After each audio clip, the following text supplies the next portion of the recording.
मित्रांनो, आज आपण पाहणार आहोत ठरलं तर या मालिकेच्या 5 ऑगस्टच्या भागामध्ये काय घडलं। सायली रूम मध्ये असते आणि प्रतिमाचा विचार करते की प्रतिमा त्या कोर्टामध्ये एवढ्या का घाबरल्या असतील आणि नंतर त्या आठवलं तरी असे का वागल्या असतील, मला काही कळतच नाही नेमकं घाबरल्या कशामुळे। त्यावरती अर्जुन आता सायलीला म्हणतो, एक ना सायली, ही केस बघ ना बरं, दामिनी देशमुख यांनी साक्षी शिर्के याचे केस सोडली आहे, कारण की साक्षीसाठी अपील सुद्धा करणार नाही आहे ती। तेव्हा सायली फक्त आपलं असं करते कारण तिचं सगळं लक्ष फक्त प्रतिमाच्या विचारात असतं।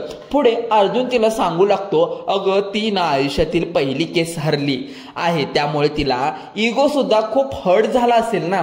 आता सायली काही प्रत्युत्तर देत नाही किंवा यावरती काही बोलत नाही। हे पाहून अर्जुनला समजतं की काहीतरी विचार करते, म्हणून आता तो उठतो आणि सायली जवळ येतो, तिच्या हातातून कापड घेतो आणि सायली विचारते, काय करताय तुम्ही, द्या बरं इकडे। तेव्हा अर्जुन म्हणतो, अगं कसला काय विचार करत आहेस, किती वेळ झालं मी बडबडतोय, तर 2-3 कामं करशील तर कसं करशील। मग आता सायली शांतपणे म्हणते, अहो मी एकच काम करते, कपड्याच्या घड्या घालते इथे आता। तेव्हा अर्जुन सांगतो, अगं फिजिकली फक्त इथेच आहेस तू, फक्त तुझं माइंड वेगळीकडे आहे, कारण की विचार तुझा मनामध्ये वेगळे चालू असतील। विचार करतेस कसला का, दुसरे म्हणजे मी तिथे काही बोलतोय न ऐकता फक्त तू स्वतःचाच विचार चालू आहे तुझ्या डोक्यामध्ये, दामिनी देशमुख बद्दल बोलतोय। त्यानंतर आता तो म्हणतो, बस बरं। तेव्हा ती आता बसते। अर्जुन शांतपणे तिला विचारतो, सांग बरं कसला विचार करत होतीस ते। तेव्हा सायली सांगते, अहो प्रतिमा त्याचा कारण काय झालं असेल त्या दिवशी हो, समजल्यानंतर त्यांना नेमकं काय त्रास होईल आता, की आपली मुलगी प्रतिमा त्या असा विचार करत असेल का रविराज काका पण हे दोघे मनाला किती लागलं असेल, आपली मुलगी आता जेलमध्ये आहे म्हणून आपण कल्पना सुद्धा नाही करू शकत। मग आता अर्जुन सुद्धा इमोशनल होतो आणि म्हणतो, कोर्टाच्या आत येण्या अगोदरच तिला चक्कर आली होती आणि त्यानंतर जेव्हा तिला समजलं असेल की तन्वीबद्दल नक्की काय घडलं तर तिची काय अवस्था झाली असेल, आय नो त्यांना काय नेमकं वाटत असेल, मला एवढंही खात्री आहे, असं म्हणतो अर्जुन प्रतिमाची देखील काळजी व्यक्त करतो। मग आता त्यावेळी सायली म्हणते, आपल्या घरातील सुद्धा कुणाची अशी मनस्थिती किंवा अवस्थाच नाहीये। प्रतिमा हत्याकडे जातील म्हणजेच तिला वाटत नसेल की ही प्रियाने ही ह्या केसमध्ये सामील असेल, खरं ही केसमध्ये अडकलेली असं विचार तुझ्या मनात आला असेल। बरं मी काय म्हणते, आपण प्रतिमा त्या काळात रविराज काकांकडे जाऊन येऊया का, चला तर भेटून येऊया। अर्जुन म्हणतो, ओके जाऊया आपण। सायलीला आनंद होतो, तर दुसरीकडे आता रविराज खूप मोठा निर्णय घेतलेला असतो, प्रियांची केस सोडलेला। त्याच वेळी आता नागराज विचारतो, म्हणजे तन्वीला बाहेर काढायचा प्रयत्न करणार नाहीस का तू।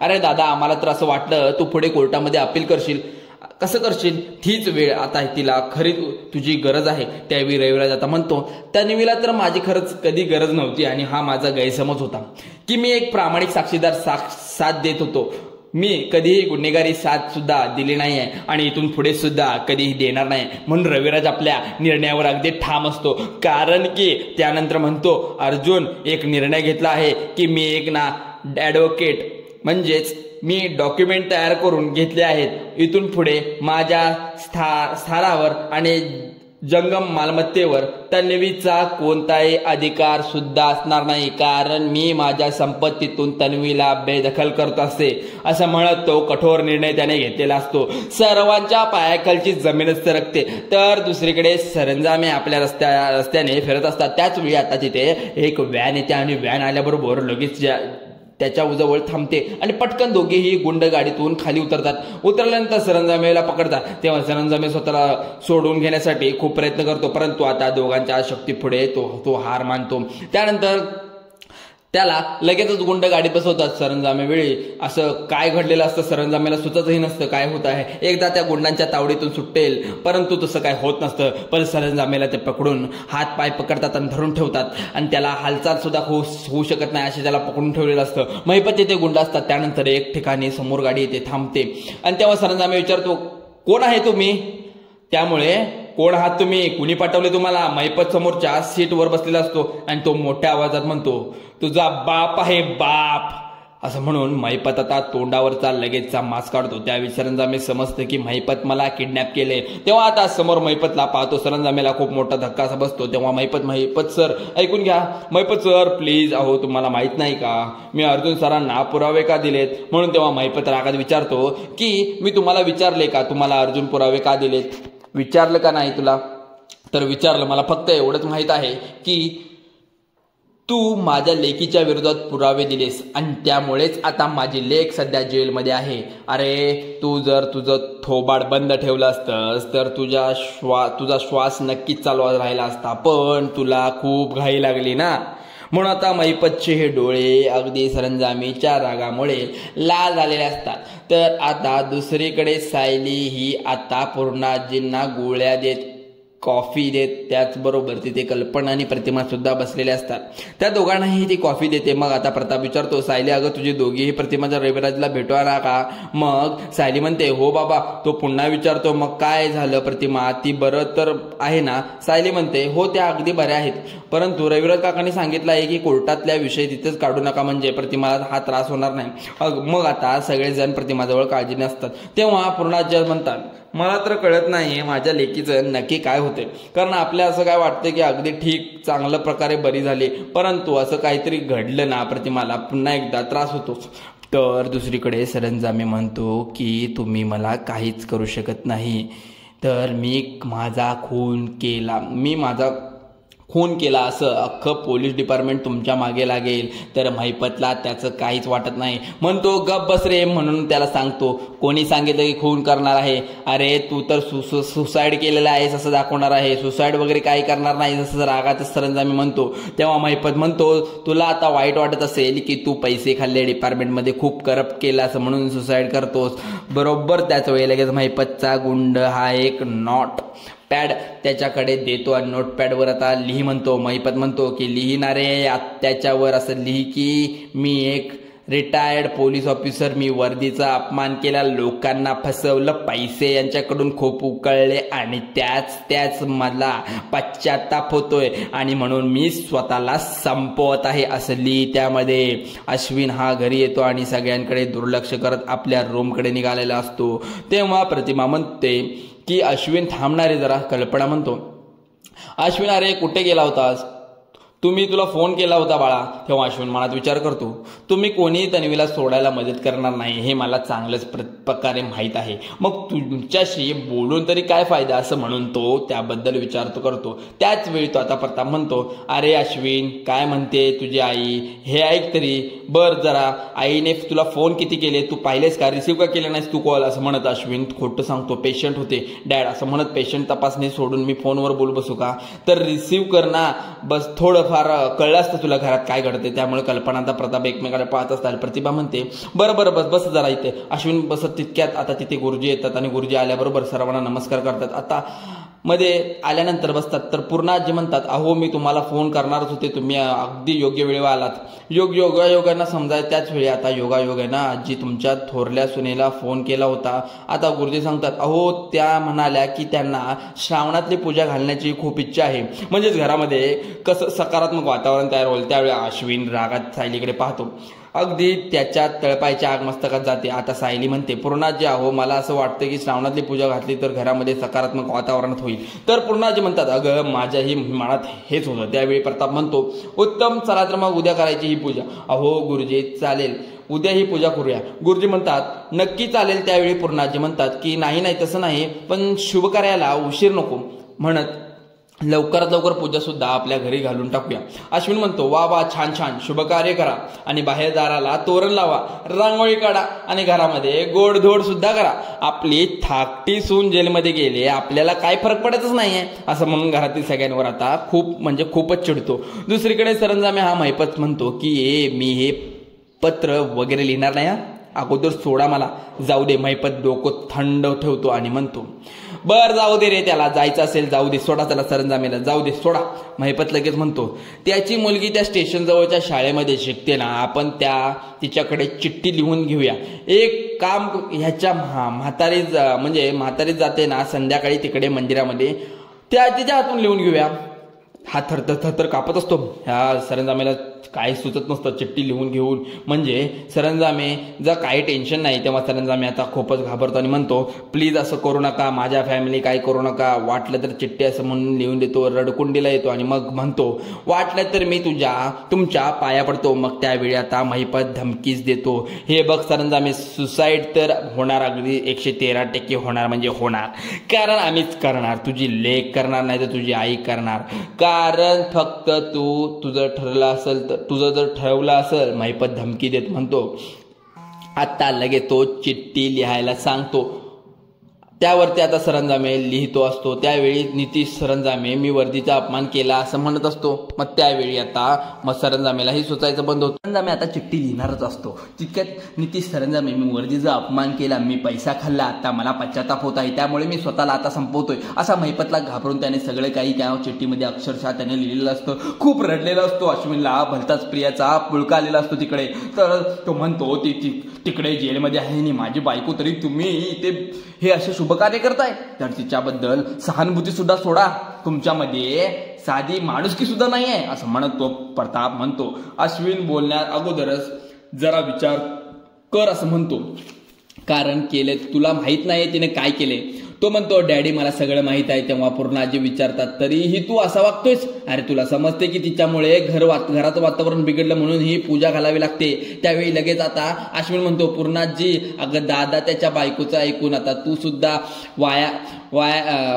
वागायला लागलीस का त्यांच्याबरोबर. अश्विन भाऊजी आपण त्या विषयावर नंतर बोलूया प्लीज. तेव्हा अश्विन रागात म्हणतो का नंतर का बोलायचं, पण अगं तुझं खरं रूप समोर येईल याची भीती वाटते का तुला. मग आता सायलीला धक्काच बसतो. सगळेजण अश्विनला या उद्धट बोलण्याकडे पाहत राहतात. अश्विन म्हणतो पूर्णाजी अगं या दोघांनी काय केले माहिती आहे का, अगदी ठरवून प्रतिमा त्यांच्या मुलीला तुझ्या नाचुनेला तिकडे जेलमध्ये पाठवले. तुम्हा सगळ्यांना तिच्या विरोधात अगदी भडकवले. अगं पूर्णाजी तन्वी कशी आहे चांगलं माहित आहे तुम्हाला सर्वांना. इग्नोर करायचं असेल तर तुम्ही वाटेल ते करू शकता, परंतु मी तन्वीला लवकरात लवकर घरी आणणार म्हणतोय. तर त्यानंतर अश्विन रागात तेथून निघून जातो. तेव्हा सायली म्हणते गुरुजी मी दूध आणून केली आणि का तुमच्यासाठी. अश्विनकडे दुर्लक्ष करा. तिकडे किचन कडे जाता आणि दुसरीकडे आता महिपत ती चिठ्ठी पाहतो. तर आता त्यावरती सरंजामी सही केलेली नसते, परंतु महिपत पुन्हा त्यांच्याकडे ते फेकतो आणि म्हणतो सही करना. तर आता लगेच सरंजामी सही करतो. तर काही वेळा आता महिपतच्या गुंडांना इशारा करतो. मग आता तो पॉइझनची बाटली लगेच सरंजामे समोर धरतो. तेव्हा महिपत म्हणतो सरंजामे घे आता पिऊन टाक. तेव्हा तो म्हणतो नको नको प्लीज नको. तो आपल्या जीवाची अक्षरशः भीक मागत असतो, परंतु महिपत ऐकतच नाही. तो म्हणतो सरंजामे एक वेळ बघ, तुला सांगून या अगोदर मी खूप मुद्दे पाडले आहे, पण आपलं डोकं आता खूप गरम झालं आहे. मी आता थंड डोक्याने घेण्याचा ठरवला आहे, कारण चिखल तर मी साफ करणार म्हणजे करणार. चिखलामध्ये उडी मारत तर आता सरंजामी म्हणतो पॉइझनची बाटली असतो त्याच बूट उचलतो आणि खूप रडत म्हणतो त्याला फोर्स करत असतो. आणि सरंजामीला म्हणतो पी अरे पी. त्यानंतर रागात विचारतो का रे एक बाप आपल्या लेकीचा जीव वाचवण्यासाठी काय काय करू शकतो, कारण तू तुझ्या लेकीचा जीव वाचवण्यासाठी स्वतः जीव देत आहे. सरंजामी एक तोंडातून शब्द देखील काढत नसतो आणि पुढे महिपत म्हणतो की माझ्या लेकीचा जीव वाचवण्यासाठी जीव घेतो मी. त्यानंतर काळजावर दगड ठेवून आपल्या लेकीसाठी सरंजामी हा सगळं पॉइझनची बाटली डोळे बंद करून पिऊन टाकतो. तेव्हा महिपत मात्र आता हसत असतो, कारण आत्मा अगदी शांत झालेला असतो.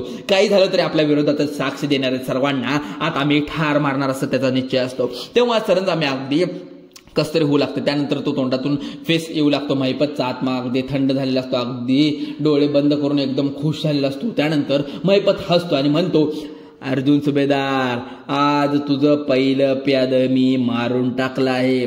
आता असं एक प्याद मारणार आहे मी, तुझ्यापर्यंत पोचणार आहे म्हणजे पोचणार आहे. महिपत आता गाडीतून गुंडांसह खाली उतरतो आणि मग तिथून जातो. सरंजामी वेळेला तिथेच सोडतो आणि रात्री अर्जुन आता आपल्या रूम मध्ये पुस्तक वाचत बसलेला असतो. तेवढ्यात सायली आता पाणी घेऊन येते. तेव्हा अर्जुन विचारतो काय ग एवढं का शांत आहेस तू, कुठे काय होतीस का.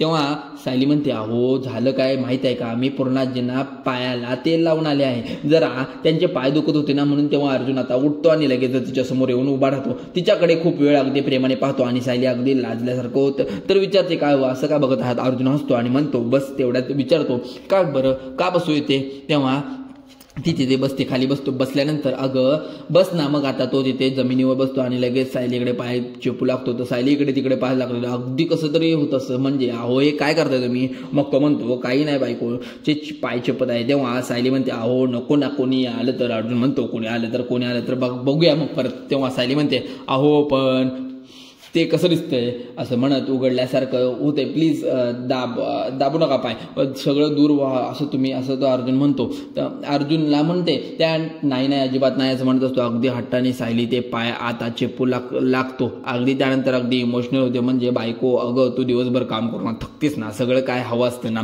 मग ते सगळं काम केल्यानंतर तुला थकवा येत असेल. अगदी प्रत्येकाच्या आवडीची निवडीची तू 5 मिनिटं सुद्धा बसत नाही शांतपणे, असं कसं? मग तुला थकवा जाईपर्यंत मी तुझे पाय चेपतो असं म्हणत तो. बायको जर दमलेली असेल तर नवऱ्याने तिचे पाय चेपून देणे हे कर्तव्य आहे आणि मी कर्तव्य कधीही सोडणार नाही असं म्हणून तो पुन्हा सायलीचे पाय चेपू लागतो. तेव्हा सायली खूप कौतुकाने गालात हसते आणि आपल्या लाडक्या अर्जुनकडे नवऱ्याकडे पाहत राहते. तेव्हा तो विचारतो बायको एक प्रॉमिस करशील? मग आता सायली म्हणते करते ना, प्रॉमिस करेल. अगोदर असं पाय चेपून थांबवा बरं, असं माझी जी काही कामं आहेत ना ती दुसरीकडे अडकून राहिलेत. अजिबात सवय नाही आहे त्या असं पाय वगैरे चेपून घेण्याची, अजिबात म्हणजे अजिबात नाही. त्यामुळे प्लीज नका काय चेपू. अर्जुन म्हणतो ओके.